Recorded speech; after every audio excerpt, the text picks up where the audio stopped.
मल शब्द आयुर्वेद के ग्रंथों में बहुत बार आया होगा, आपने सुना भी होगा, पढ़ा होगा। किसे कहते हैं मल?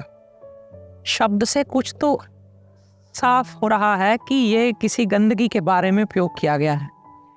बात भी वैसी ही है कि जैसे शरीर काम कर रहा है, काम करने में थोड़ी ऊर्जा बनाता है, आहार से लेकर के काम करता है, चलता है, तो उसके अंदर कुछ गंदगी भी छोड़ता है। जैसे गाड़ियां चलती हैं पेट्रोल से, धुआं छोड़ती हैं, ऐसे ही शरीर के अंदर नाक से बहने वाला, आँख से निकलने वाला, मूत्र मार्ग, मल द्वार से निकलने वाले इन सब द्रव्यों को तो मल कहते ही हैं।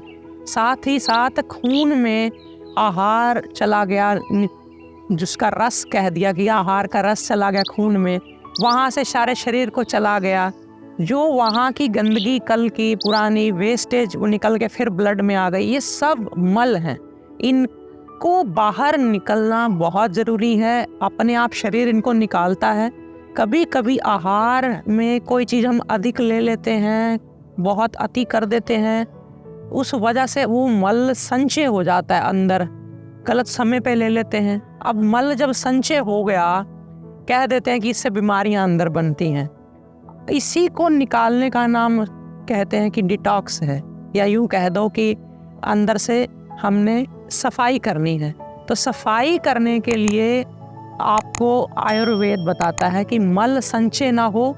मल संचय की निशानी यही है कि शरीर भारी हो जाता है चलने में, और बहुत सारे रोगों के लक्षण दिखाई देने लगते हैं। जब मल निकल गए तो शरीर फिर से स्फूर्तिदायक और हल्का और चमकदार हो जाता है। आयुर्वेद में छोटे बच्चों के लिए और बुजुर्गों के लिए कम दवाइयाँ उपलब्ध हैं, ना के बराबर। वो गोली नहीं खा सकते, तेज दवाइयाँ नहीं खा सकते। इस समस्या को समझते हुए मैं लेकर के आया हूँ आनंदम आयुर्वेद की तरफ से आपके लिए ढेर सारे अर्क, जिसमें आपको अश्वगंधा का अर्क, जीरा का अर्क, और ये गाय के दूध से बना हुआ अर्क कमजोर बच्चों के लिए, ऐसे ही बहुत सारे अर्क आपको मिल जाएंगे। आप इसे अपने घर में रख सकते हैं। कभी भी फर्स्ट एड के तौर पे ज़रूरत पड़ने के लिए आपको ये बड़े ही अच्छे हैं, बच्चों से लेकर बुजुर्गों तक सबके लिए। और इनकी डोज यदि कम ज़्यादा भी हो जाए तो डरने की ज़रूरत नहीं होती। ये अर्क आपको संस्कृतिबाजार.com पर मिल जाएंगे। आप अपने घर बैठे इसे मंगवा सकते हैं। सभी वैद्य भाई बहन इस अर्क की विद्या को भी अपने आयुर्वेद की प्रैक्टिस में शामिल करें, क्योंकि ये भगवान शंकर द्वारा चलाई गई है।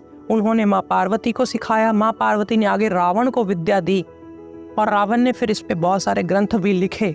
आप ज़रूर इसे अपने घर में, अपने जीवन में शामिल करें।